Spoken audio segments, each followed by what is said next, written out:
Hey sports fans, you know the sound, you know the time. It is time for another episode of the Unbiased podcast. I'm your host, as always, Mr. Unbiased, Connor Bennion. Today, October 25th, 2022. Today marks the 10th episode, so thank you for joining me through this entire experience. It's been a wonderful time. Technically, it hasn't been 10 weeks because I had the emergency jazz episode, which, so far I feel like has been for a good reason and worked out pretty well. But we'll talk about the Jazz later. Again, I'm going to try my best to rapid fire and hop right in. Let's go with the MLB playoff races who are coming down to the wire, who are coming down. We have the World Series set. It starting on Friday is the Philadelphia Phillies and the Houston Astros. Now, as a Yankee fan, this is how I'm going to say it. Reviewing what occurred in the divisional series. Reviewing what happened in the championship series.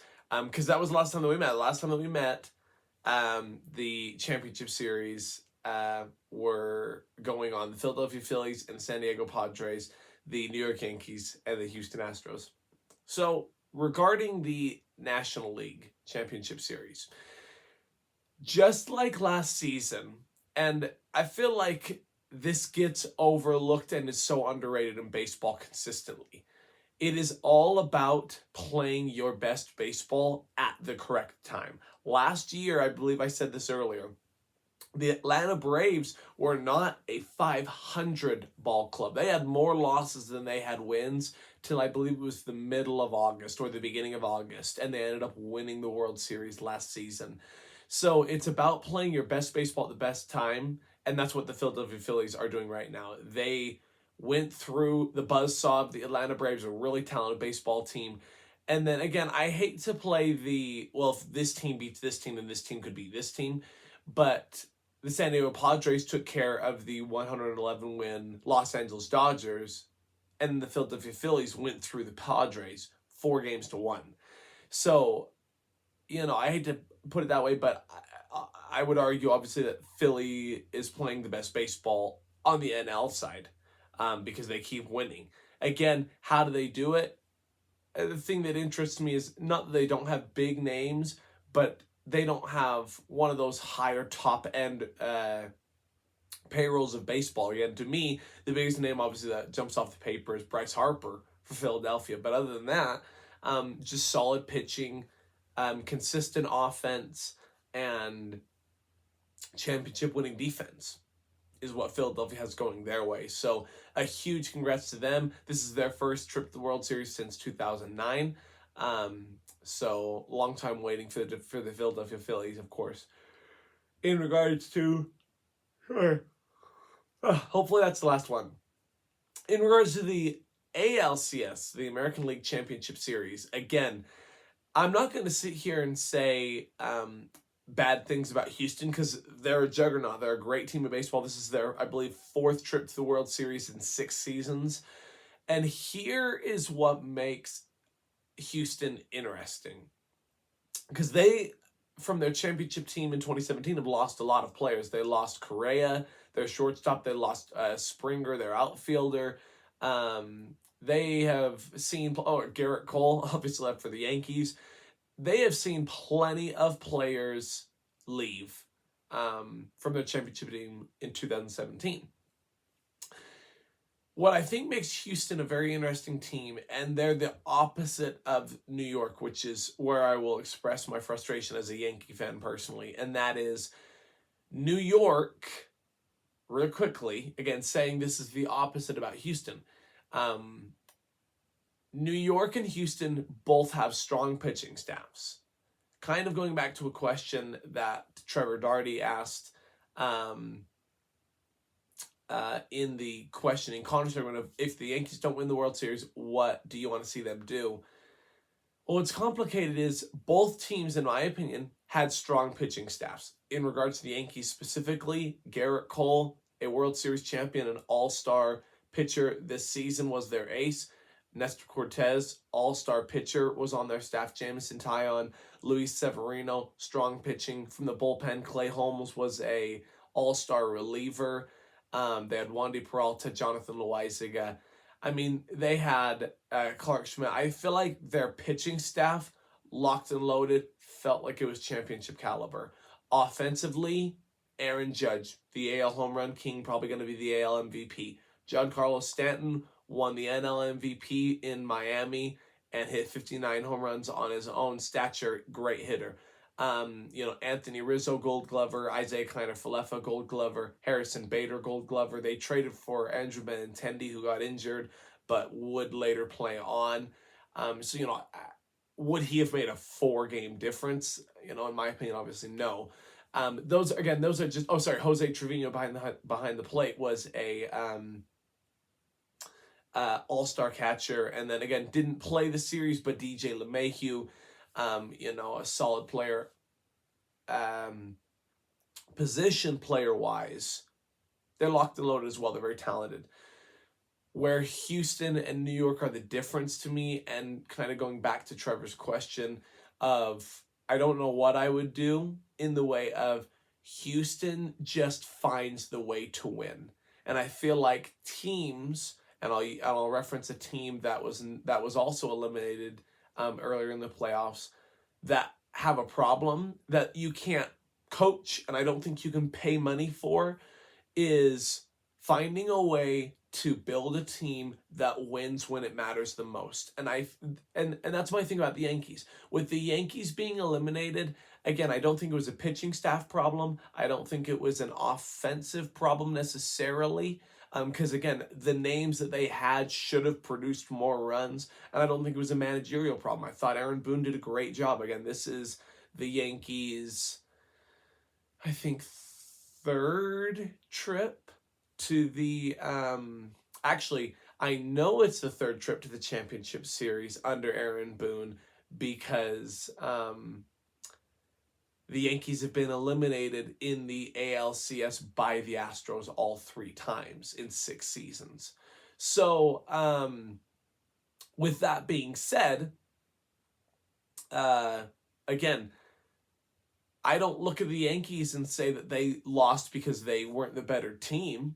Again, I think their pitching staff was locked down. I thought their managerial staff was tremendous, and I thought that their offense, again, it didn't produce enough runs necessarily, but I wouldn't say that was a lack of players, if that makes sense. Like, it's just figuring out a way to make the big plays and win when it matters most. And that's what Houston does.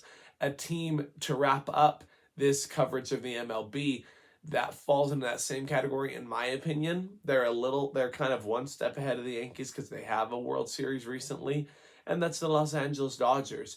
You got to really think about it. I know that there's the huge scandal with Houston, so you can make the argument of there's a 2nd World Series ring, but LA and all of their time and money and effort spent as I would say in the same time frame of the Yankees,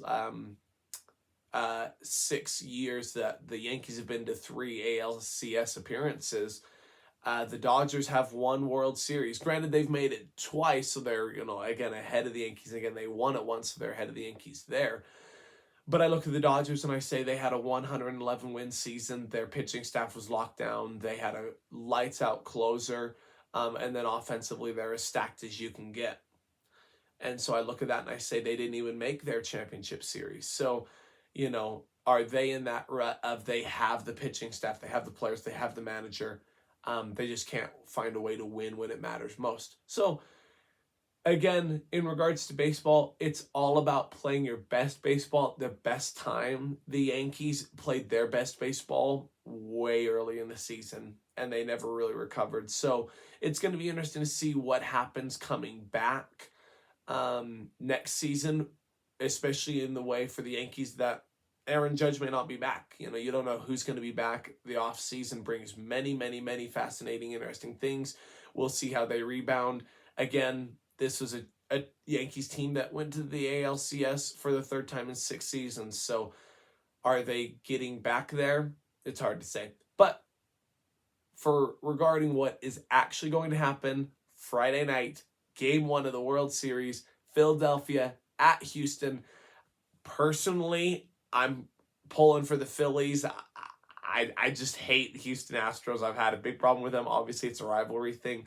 But I also would like to see Houston because I think to me, it's really good for baseball in the way of you get rewarded for playing your best baseball at your best time.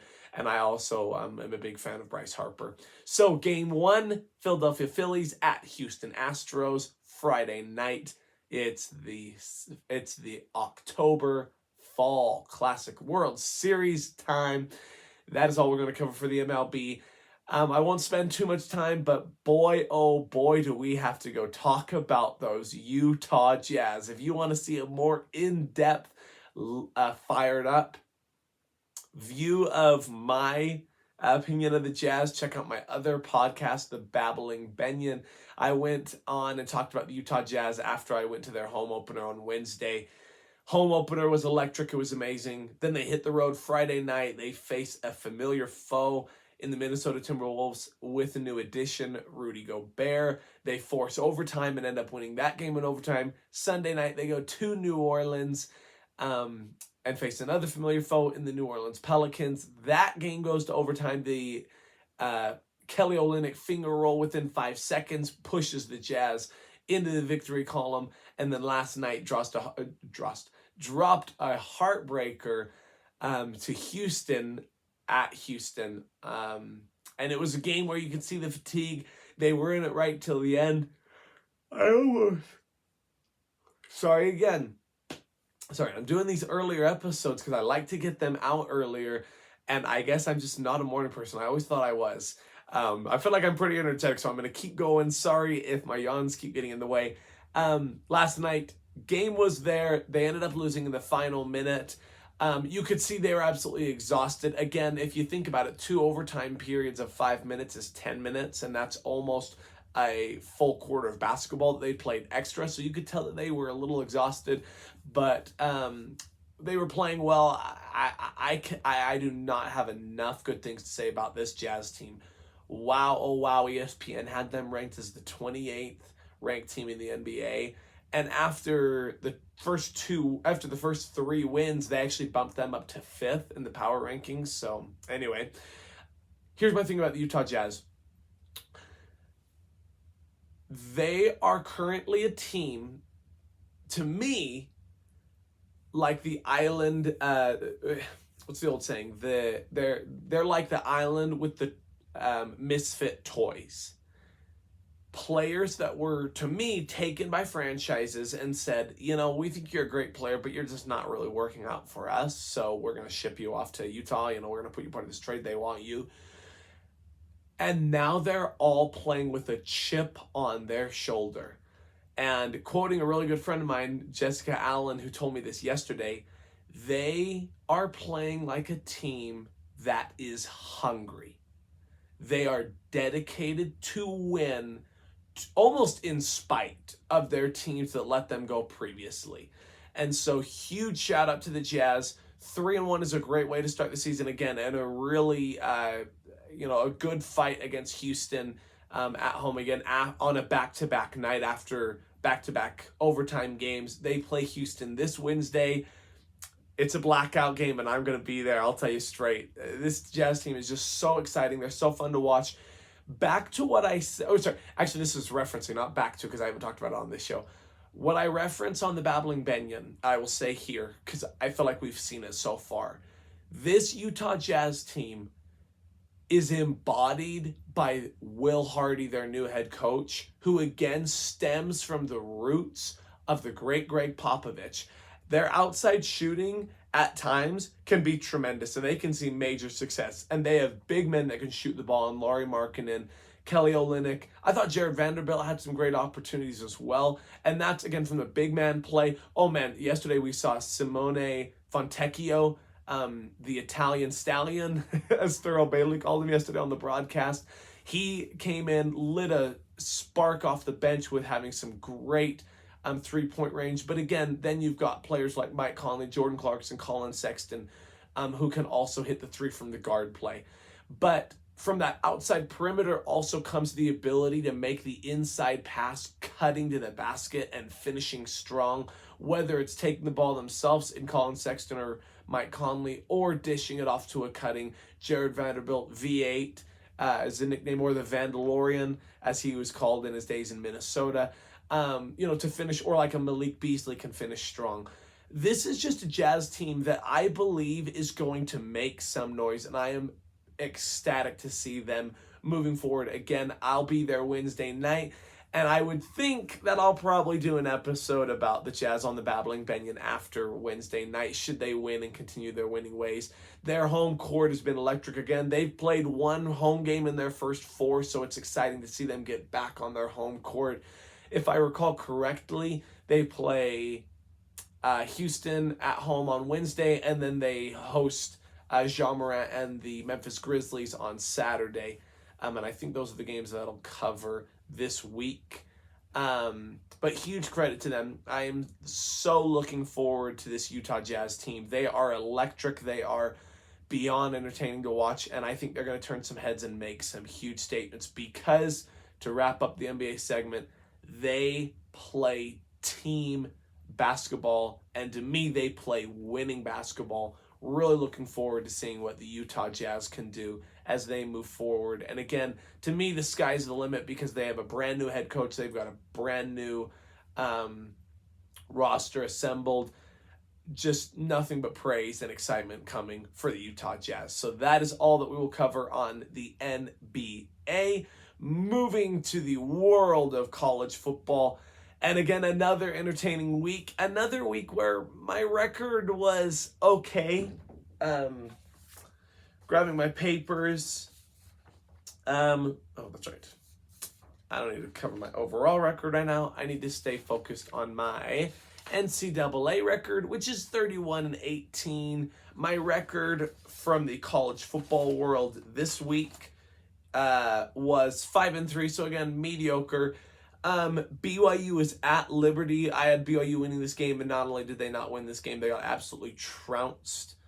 And I guess I'll make this quick because there's not too much to talk about realistically. And the reason I say there's not too much to talk about realistically is for this reason.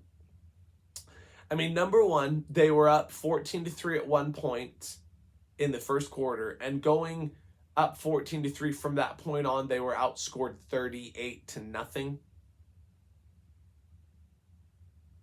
And that'll lose you a football game every time. I guarantee it. So they were outscored 38-0. They ended up losing 41-14.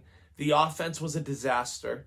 For the first time this season, we really saw an offense that genuinely absolutely could not move the ball.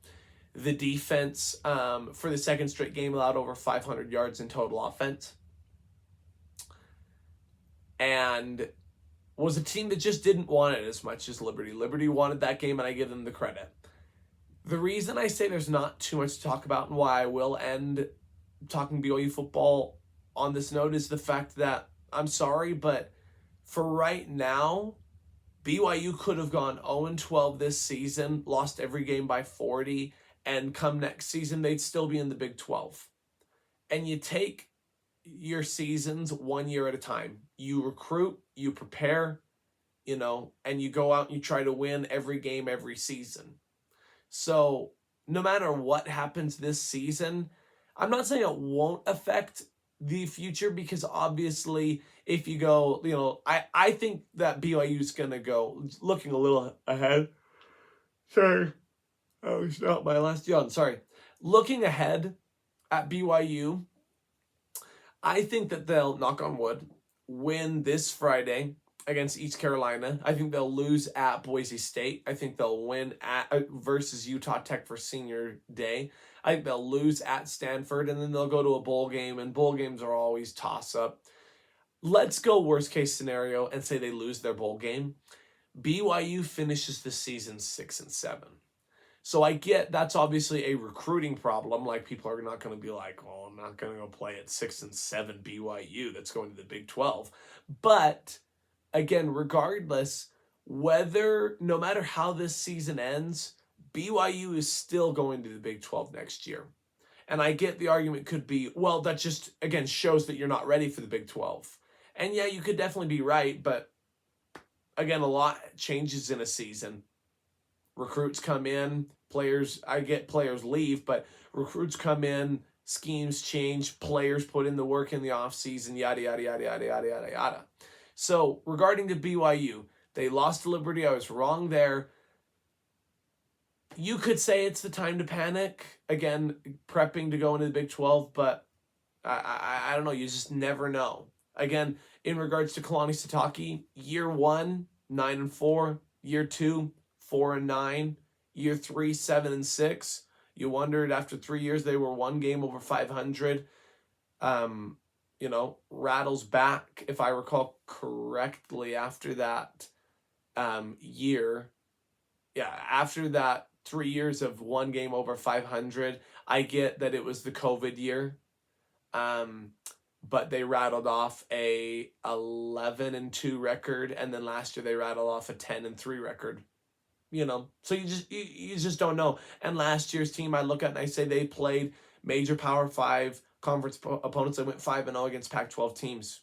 One was including Utah, who went on to play in the Rose Bowl. So, I look at it and I say, yeah, it sucks, and yeah, it's really disappointing and really kind of annoying above everything, the way that it's going. But again, in my opinion, all you can do is just continue on and prep for next season, because no matter what happens, I also thought, again, as soon as they lost to Notre Dame, that shot the window for any possible outside looking in on the New Year's 6-day bowl games. So, I mean, you really can't get any worse. The worst thing that could happen to BYU is they miss their bowl game. But again, I just look at them and I say, I don't think it's panic time. I just think it's time to reevaluate and just know that you need to come prepared to play next year, which again is hard to say right towards the end of this season, because you don't know what recruits are going to come in. You don't know who's going to make what strides. We don't even know who the starting quarterback is going to be next year. Is Jaron Hall returning, or could it be Jacob Conover, who was a high recruit out of high school, who committed to Alabama, ended up going on his mission for the Church of Jesus Christ of Latter-day Saints, and then ended up going to BYU. Like, the dude's super talented. Is it going to be him? Is it going to be Hall? Is it going to be someone else that comes in? So, long rant over. BYU lost to Liberty 41-14. I was incorrect there. And I feel like that's all you can talk about week to week with BYU. Utah State was at Wyoming. I had Wyoming winning this game, and they did win 28-14. I was correct there. Weber State was at Montana State. I had Weber State winning this game, and unfortunately they dropped their first game of the season. What is interesting about that game, and I apologize, I actually didn't really look up the full stat line, but from my understanding, Weber State ended up losing this game because they had 4 safeties on, I believe it was 4 botched punts. So that's 8 points. You lose by 5. That kind of could be the difference. So I was incorrect there. That, again, is Weber State's first loss of the season. And then Utah had the bye. So those are the games within the state of Utah. In the top 25, then number 14, Syracuse was at number 5, Clemson. I had Clemson winning this game, and they did win this game 27-21. It was a wildly entertaining game, and what was fascinating with it was the fact that they pulled their starting quarterback, DJ Uiagalelei, is how I'm going to say it. They ended up pulling him, and their backup made the rally and ended up winning that game. Moving forward, Dabo said DJ is still their starting quarterback, so we'll see what happens to Clemson moving forward. Number 6 Alabama was, they hosted number 24 Mississippi State. I had Alabama winning this game, and they did win in dominating fashion, 30-6. That touchdown, they did score a touchdown, and it was actually on the final play of the game. So Alabama handles Mississippi State. Number 17, Kansas State was at number 8, TCU. I had TCU winning this game, and they did, 38-28. It didn't look like that point. It did not look it was going to go that way at one point. I believe Kansas State was up 28-14, I think, at halftime. So TCU rallies, and they pick up the win. A game I was incorrect on. The number 9 UCLA Bruins were at the number 10 Oregon Ducks. UCLA was the team that I had winning this game. Oregon won this game 45-30, and hindsight, probably should have picked Oregon just because, again, it's a 9-10 matchup. It's a coin flip, but also at Oregon, Outson Zoo is an almost impossible place to win. Oregon won another important game. And that's a tough one. Again, 9 versus 10. It could have been a coin flip. I went UCLA's way because I liked the way they played against Utah, and Oregon ended up winning that game. So again, that was a game I was incorrect on. And then number 20, Texas was at number 11, Oklahoma State. I had Oklahoma State winning this game, and they did rally, ended up scoring a touchdown in the final 5 minutes to pull away, to push their lead to 7 over Texas, in which they never gave up the lead. So I was correct there. Again, my record this week in the NCAA was 5-3. Just 2 upsets in the top 25 rankings. Number 7, Ole Miss fell at LSU in Death Valley, 45-20. LSU walloped that game. And that was really due to the turnaround in the way of Ole Miss was winning this game pretty handily from what I remember. And then LSU flipped the tables. I believe they shut Ole Miss out in the second half, ended up winning that game. And then again, you could call this an upset officially. But again, number 9, UCLA, like we just covered, at number 10 Oregon, and number 10 Oregon won. Again, a one spot difference, 9 versus 10, with the number 10 team being at home. I don't know if I'd necessarily call that an upset, but officially it is. So again, that was my record, 5-3 over this past week in the college football game. Regarding our new college football rankings, before I get into this week's predictions, number 1 is Georgia, number 2 Ohio State, number 3 Tennessee, number 4 Michigan, number 5 Clemson, number 6 Alabama, number 7 TCU, number 8 Oregon, number 9 Oklahoma State, number 10 USC, number 11 Wake Forest, number 12 UCLA, number 13 Penn State, number 14 Utah, number 15 Ole Miss, number 16 Syracuse, number 17 Illinois, number 18 LSU, number 19 Kentucky, number 20 Cincinnati, number 21 North Carolina, number 22 Kansas State, number 23 Tulane, number 24 NC State, and number 25 South Carolina. So those are your top 25 rankings. With our rankings set, let's jump to my predictions for this week. And we'll start with Utah. They come in at I have on my paper that it's number 14. Okay, they are number 14. Sorry, I was a little confused. I thought they were 15. Number 14, Utah plays at Washington State. I've got Utah winning this game. Best of luck to them as they come back off of their bye. East Carolina's at BYU. I'll be there Friday night.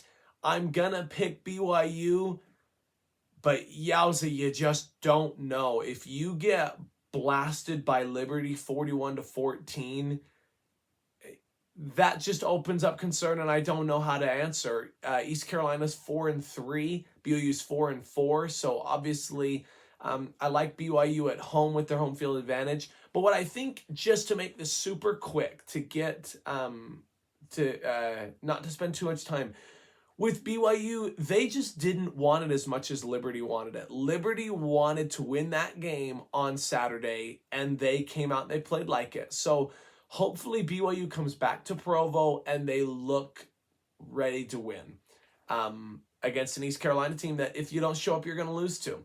So again, I'm picking BYU. It's going to be interesting to see. They're on a 3-game losing streak. Can they snap it?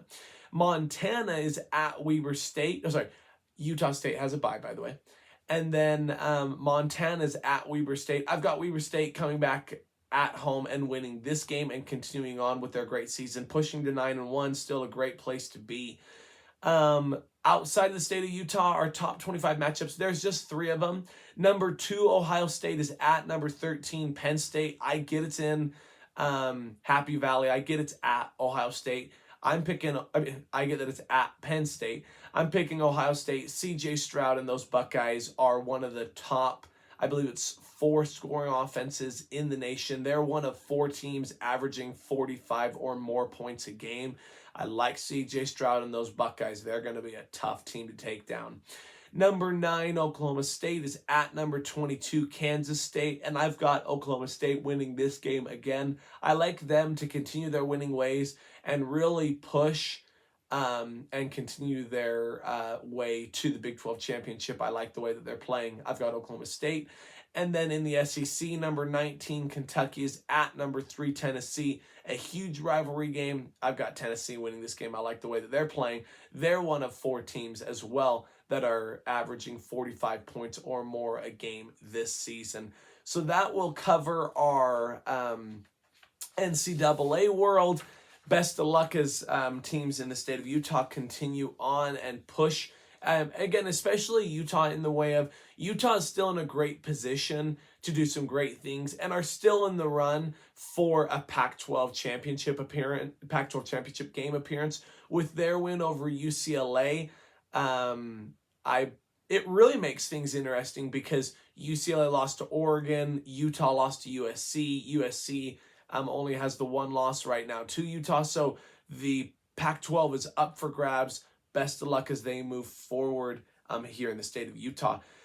In regards to the NFL, my NFL record really is getting up there. I would say I'm 60-48. So 12 games over 500. I'm over 10 games over. I'm 10 games or more over 500 for the first time in the NFL. I had a pretty good week. My record was 9-5, and some of the games I think you'll understand why. Thursday night football, what a super entertaining game. Saints at Cardinals. The Saints were pushing, but the Cardinals would not go away. High scoring game. Cardinals ended up winning 42-34. I picked the Saints, so I was wrong there. The Falcons at the Bengals. I had the Bengals winning this game, and they did handily, 35-17. The Lions were at the Cowboys. I don't want to spend too much time, but Dak Prescott's return, I mean, I don't hate the Cowboys, but I wouldn't call myself a Cowboys fan. If I have any Cowboys fans, shout out to you and maybe leave some comments on your thoughts about moving back to Dak Prescott. I didn't think that it really meant much in the way of this is a Lions team that I felt Dallas could have done better against. I get that 24-6 in the NFL is a pretty good score. But I just felt like Dallas could have done more. I didn't love the return of Dak Prescott. And when I say love, I don't necessarily mean that I would have kept Cooper Rush in. What I just mean is with his return, with the money you're paying him and believing that he's your franchise guy and you believe that you're a genuine Super Bowl contender, I would have liked to see more from a 24-6 win. The defense is legitimate, obviously, and they're going to be a real staple in pushing this Cowboys team moving forward. So it'll be interesting to see what happens moving forward with the Cowboys, but they did win against Detroit, and I was correct there. The Colts were at the Titans. I picked the Titans, and the Titans won 19-10, so I was correct there. The Packers were at the Commanders. I had the Packers, and the Commanders ended up winning this game without Carson Wentz. I was incorrect there. Commanders 23-21.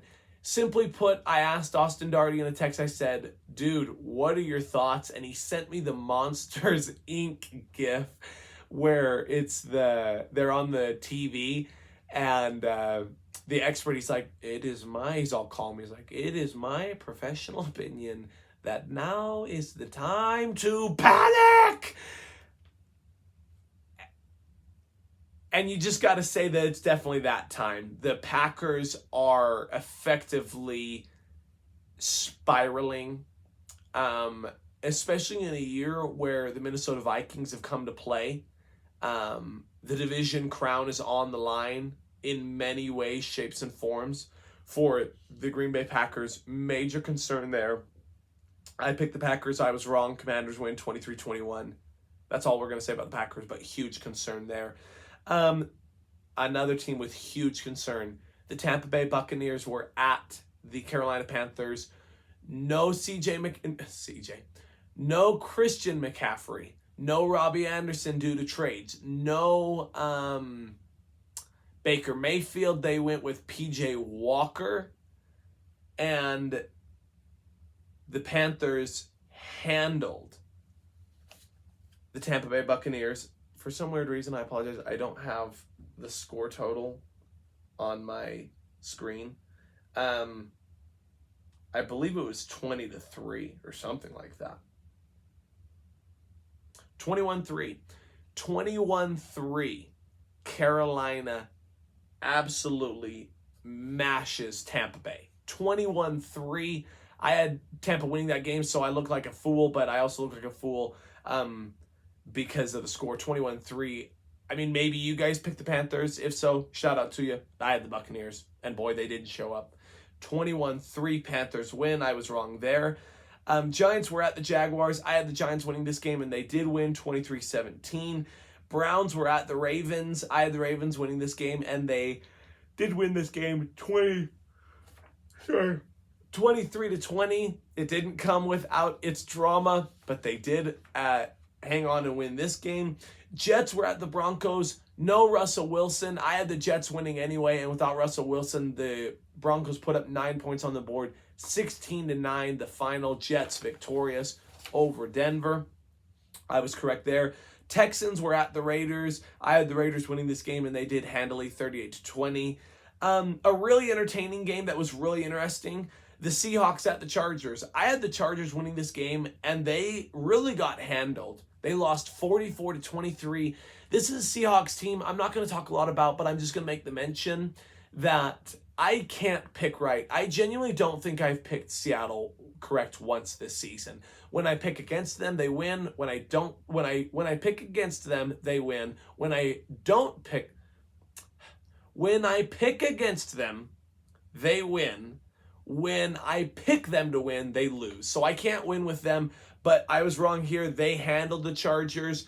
Another team that I would say has major concerns. This was supposed to be a really championship contending team, and right now I'm not seeing it. So Seahawks at Chargers. Seahawks were victorious 44-23. I was incorrect there. Huge game. I'm not going to spend too much time on because, again, I'm constraining my time, and I don't want to make these videos over an hour. The Chiefs were at the 49ers. Christian McCaffrey, I get it was his first game, so you're going to make the argument, well, just wait till he gets some major time in the system. That Kansas City defense came to play. They ended up forcing turnovers. They ended up forcing punts. And the Chiefs defense, just putting it out there, I get that I'm a Chiefs fan, so I don't want to take too much time. I'll probably do a Babbling Bennion episode if you want more info on my view of the Chiefs win against the 49ers in San Francisco. The 49ers defense was number 1 in the league going into Sunday's game. They averaged allowing, I think it was 255 yards and 14.8 points a game. And Kansas City put over 500 yards of total offense. I believe it was 529, and put up 44 points. So I think we talked about this with the Tampa Bay game when Kansas City played at Tampa Bay. When the Chiefs are on, they are otherworldly and nobody's going to beat them. So a huge win, huge statement. The Chiefs rebound from the Bills. Their defense shows up and only allows 10 second half points.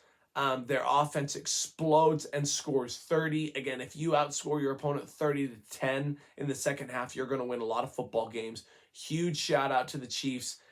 Chiefs Kingdom rolling. Love the win there. I was correct on that game. Sunday Night Football, the return of Tua Tagovailoa. Steelers were at the Dolphins, and I had the Dolphins winning this game, and they were victorious 16-10. And the final game that I was incorrect on, Bears at Patriots, Monday Night Football. I had the Patriots winning this game. Limited action of Mac Jones. Huge concerns, I would say, in New England. They dropped this game 33-14. Just really got hammered by a Bears team that maybe finding their stride, so congrats to them. Again, I had the Patriots, but the Bears won that game handily in Gillette Stadium, 33-14. Again, I was 9-5 this week, so I felt pretty good. Bye weeks this week didn't play. Teams that didn't play: Buffalo, the LA Rams, Minnesota, and Philadelphia. So those were my that was last week's cover. This week's predictions. There's only one game that has a bye week, because there are two teams that have bye weeks: the Kansas City Chiefs and the LA Chargers. So there's 15 games to cover this week. Thursday night football, the Ravens are at the Buccaneers. I like the Buccaneers to rebound and on prime time find a way to win this game. So again, I'm picking the Buccaneers. Broncos are at the Jaguars. This game is in London, so I believe it's 7:30 a.m. Mountain Time. I like the Jaguars to win this game. The struggles for me of Denver are just too much, and I like this Jaguars team to find a way to win in London. The Panthers are at the Falcons. I like the Falcons to rebound and win that game. Bears are at the Cowboys. I've got the Cowboys winning this game again, due in large part to their strong defensively led team. Dolphins are at the Lions. I like the Dolphins. Cardinals are at the Vikings. Coming off the bye week, I like the Vikings. Raiders at Saints. I'm going to pick the Raiders to win again. I think that they're going to find a way to keep winning periodically, so I like them at the Saints. Patriots are at the Jets. I've got the Jets winning this game, but this is a game to me that's teetering. I wouldn't be surprised if the Patriots win this game. And the same thing going back, I wouldn't be surprised if the Saints won their matchup with the Raiders. But nevertheless, I'm going to take the Jets at home. The Steelers are at the Eagles. I like the Eagles. The Titans are at the Texans. I'm picking the Titans. This is another pick'em game. Could go either way. Commanders at Colts. The Colts just swapped to Sam Ehlinger at quarterback. So sometimes when you get a new quarterback, you get new blood and you find a way to win. I'm going to pick the Commanders coming off their home win against the Packers. I like them finding a way to beat the Colts. I've got the Commanders there. The 49ers are at the Rams. I know LA's coming off of the bye, and I typically like to pick teams coming off of a bye because of their preparations.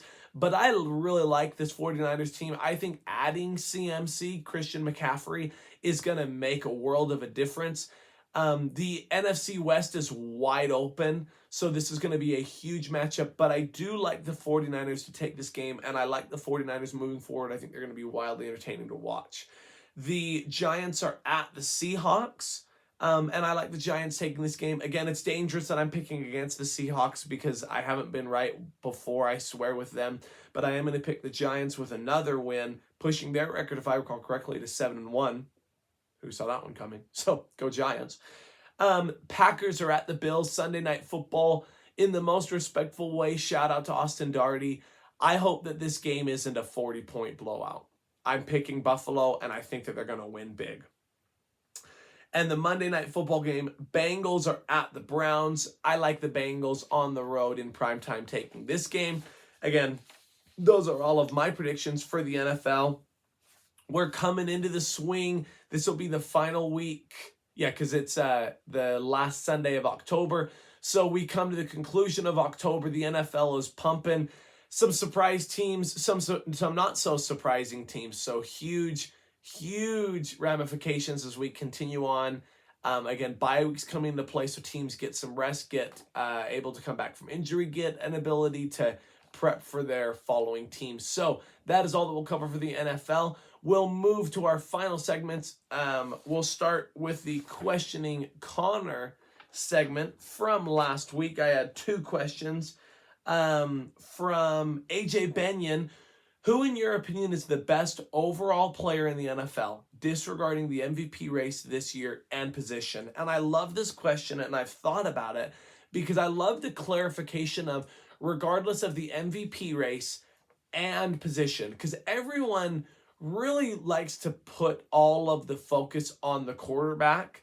So regarding best overall player, that's such a great question because I obviously I feel like to be the best player, you have to make a big enough impact. And so a player that maybe you disagree with, this isn't necessarily my answer, but like I'm kind of listing off some options in my opinion. I believe one of them is Christian McCaffrey. I get that the Panthers have struggled, but they made the mention on the Chiefs broadcast. He had 48 hours to get somewhat familiarized with the 49ers offense, and I felt like he had some major plays and good plays for the Niners on Sunday. So I feel like he's just such an electric player. I feel like he's there. I mean, and it's funny because I feel like this is where the MVP race is heading. You have to, in my opinion, to put up Patrick Mahomes. You have to put up Josh Allen. Jalen Hurts could definitely be in there. I believe it was AJ Bennion that brought up that mention.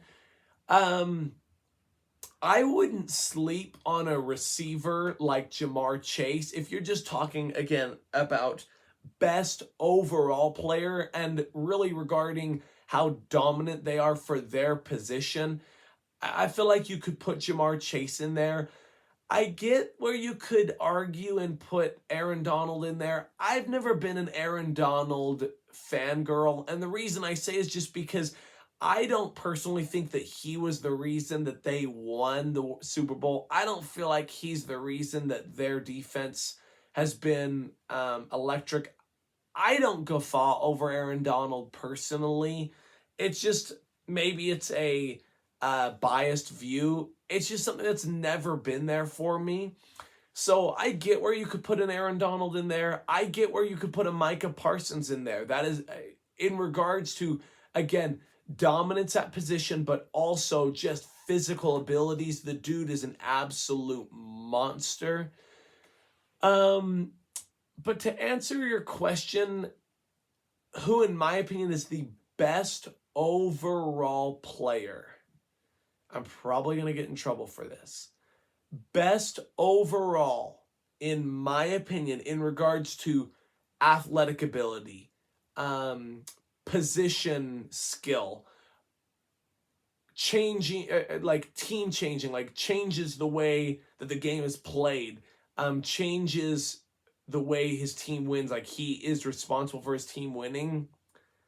I just feel like I have to put it up to Patrick Mahomes. The dude does things that we have never seen before. Did you know, I saw this statistic, and this is going to be my biased view because I'm a Chiefs fan. Patrick Mahomes has 8 games in his career, in 70 career games. He has 8 games where he has thrown for over 400 yards and 400 or more yards and 3 or more touchdowns. He has 8 in 70 career games.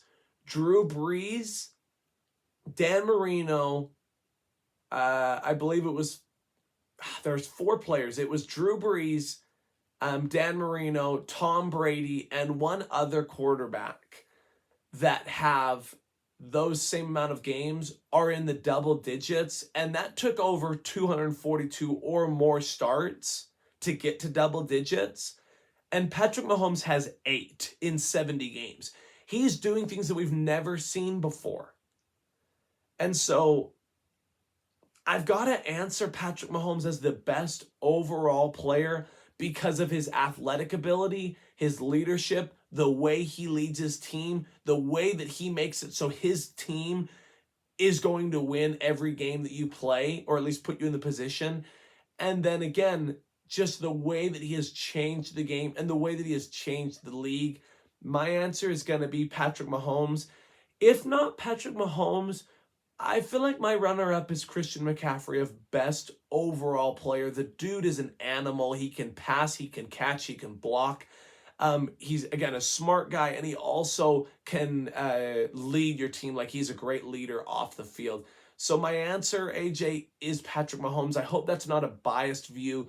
I just hope that we can realize that the dude is the face of the NFL, and he's a winner. And I just feel like that affects his best overall because he's the guy that you don't want to play come Sunday. So great question. Thank you, AJ. Another question from Trevor Darty was, all of the NFC East teams so far this year are multiple games over 500 except for Washington. What do the Commanders need to do to keep up with their division? To answer your question, Trevor, and this is kind of a humorous answer, my answer would be prepare and look forward to next season. I think that the Commanders, to me, they just don't have the roster. They really just don't have the quarterback play. I don't know how they thought going and getting Carson Wentz would make the difference. So to answer your question, if they want to stay in there, I feel like they need to do what they did Sunday, and that's they just need to play team football. They need to have their defense and their offense balanced. I don't have too much to say just because I don't think they can do it.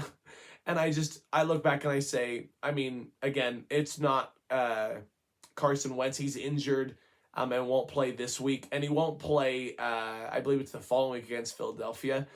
So to answer your question in a humorous but serious way, I don't really think there is anything they can do to stick with them. And I mean, in a way, that's fine in the way of they just need to make a difference. Again, in my opinion, find that franchise quarterback and then just build from there. I think they have some great pieces, and I think that Washington can be a contender moving forward. Just need to make some changes and some pieces.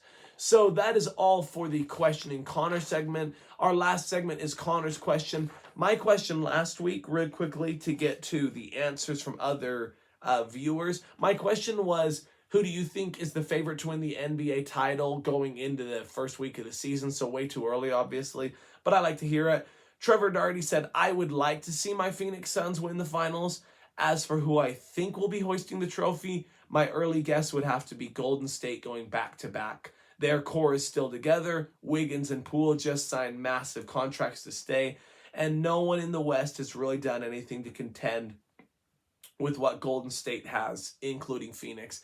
And it's a great point. I think this Golden State team is going to be electric. They're going to be hard to beat. They, as Trevor said, they have that core. As long as they have Steph Curry and Klay Thompson, they're going to be competitors. Add in, as you said, Draymond Green, and then the massive contract extensions in Jordan Poole and Andrew Wiggins. They're going to be a really good team for a long time and really hard to beat. So that's Trevor's answer. AJ brought the East into this. He said, I really like Philadelphia this year. They gained a lot of depth and defense by adding P.J. Tucker and Montrezl Harrell, along with other pickups. I think Embiid and Harden have played almost a year together now, will show in games, and I think they'll dominate the regular season. He said a dark horse coming out of the West, for me, though, is Minnesota coming out of the West. If they can stay healthy, they have one of the best starting fives in the league, and I think Rudy Gobert will help them make that final push into becoming a finals contender. So plenty of basketball to play. Obviously, it's only been the first week, so we'll see as we move forward. That was the answers to Connor's question. To get out of here today, Connor's question for this upcoming week goes back to the NFL. And my question is, who do you believe is the best running back in the NFL? There are some super talented backs. My question to you, please leave your comments and answers in the comment section below. Who is the best running back in the NFL? That will conclude this episode of Unbiased. Again, thank you so much for joining, and thank you so much for your support. 10th episode, a huge milestone. Almost didn't know I'd make it here. Today is October 25th, 2022. This has been the 10th episode of Unbiased. I've been your host, Mr. Unbiased, Connor Bennion. Thank you so much for tuning in. Again, I'll leave a link below for my other podcast, the Babbling Bennion. The last episode that I did was about the Utah Jazz after their home opener win and the way that they played. I'll probably do one later today about the Chiefs win, breaking down the 49ers win, and the the Jazz start to the season. Thank you so much for joining again. Hopefully you've enjoyed this episode of the Unbiased Podcast. Please remember to like, comment, subscribe, and share this video. Thank you so much for tuning in again. This has been the Unbiased Podcast. I've been your host, as always, Mr. Unbiased, Connor Bennion. Thank you and have a great day.